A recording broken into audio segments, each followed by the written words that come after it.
Hey guys, today let's make a gluten-free 3-cheese pasta bake. I'm Jamie with SavorySaver. I share gluten-free recipes, tips, tricks, and resources to make your gluten-free lifestyle easier. So please consider hitting subscribe and let's get started. All right guys, just a couple quick recipe notes before we get started. For one, this does make a 13x9 pasta dish. I'm gonna be breaking it into two. I'm gonna do it in two 8x8s. One I'm gonna bake off. One, I'm gonna chill completely, then freeze it and pop it in the freezer so I don't have to cook one other night.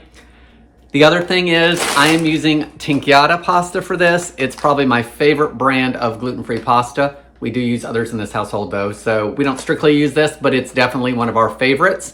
If you've not used this before, you may wanna check it out. Everything else I've got ready to go.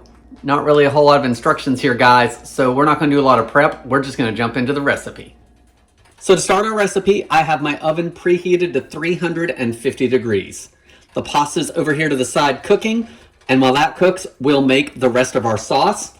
So I've got 3 tablespoons of butter over medium heat. You want to melt that down. Once melted, add half of a small onion that's been diced.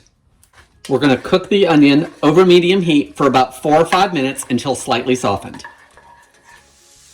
Once your onions have softened, you want to add 3 chopped cloves of garlic. Stir everything around and cook it for about another minute. Now I'm going to add 2.5 tablespoons of gluten-free flour. I just grabbed King Arthur measure for measure because that's what I had right at hand. So I'm just going to add that in. I'm going to whisk it around for a minute and let that butter and flour absorb. Now I'm going to whisk in 1 cup of milk. I'm using whole milk today.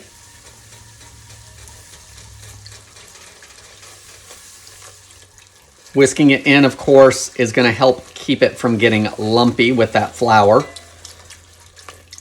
Next, I'm going to whisk in half a cup of vegetable broth.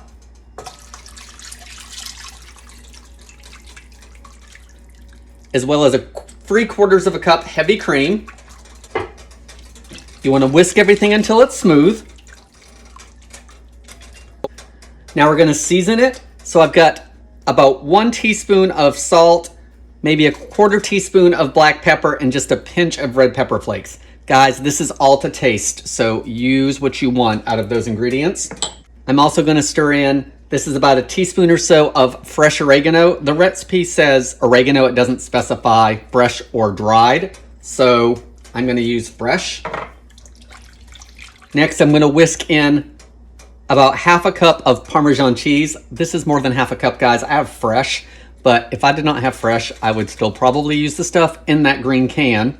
So let's add that in there. Give it a good whisk. You want it to be smooth. So the next ingredient we need to add are our other 2 cheeses. I've got, in total, you're gonna have 2 cups of shredded mozzarella and 2 cups of white cheddar. At this point in the recipe, we're only going to add 1 cup of each.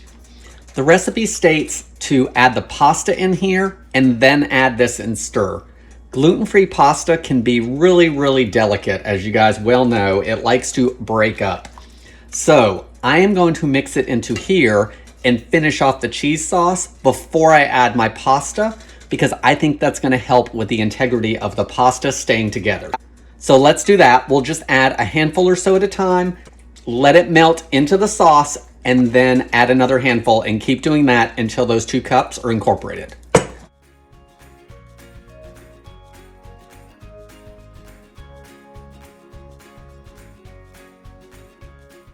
I think this method is going to make for a smoother sauce, and I think it's going to make for a better end result with our gluten-free pasta. So the cheese looks like it's all melted. I don't see any cheese that may not be. The only thing I'm seeing are the onions. Let's add on our pasta.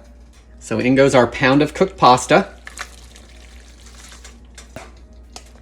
Let's give it a stir, turn off the heat, and let's head back to the counter to get this into the pans. Okay guys, so I've got them divided between the 2 8x8 pans. I sprayed them with cooking spray. This one I lined with plastic wrap first and then sprayed with cooking spray. Divided it between the 2. Now I'm going to top it with cheese.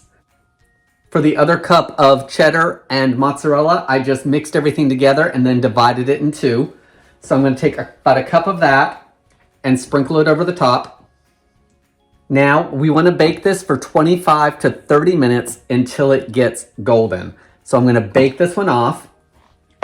For this one, I'm going to top it with cheese. Then I'm going to cool it completely and then freeze it. So once it's frozen, I can take the whole thing out, finish wrapping it up in plastic wrap, and then put a layer of foil around it. So I'm going to get this done, and then we'll be back to try out the finished pasta. So the cheese is melted and browned, everything's bubbling. Let's cool it off for just a couple minutes and we'll give it a taste. Let's give this 3 cheese pasta bake a taste. I've let it cool for just a few minutes. I like that it's golden on top, and it took about 25 minutes.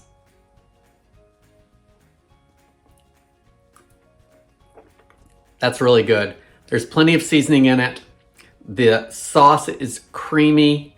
So the gluten-free flour was fine as far as helping us make that sauce. The cheeses are all melted.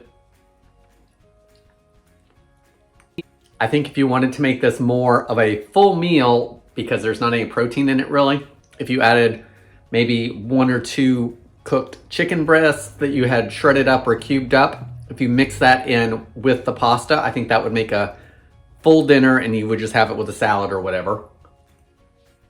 Guys, gluten-free 3 cheese pasta bake. Please leave me your comments below. I want to thank you guys so much for watching, and I hope to see you in the next video.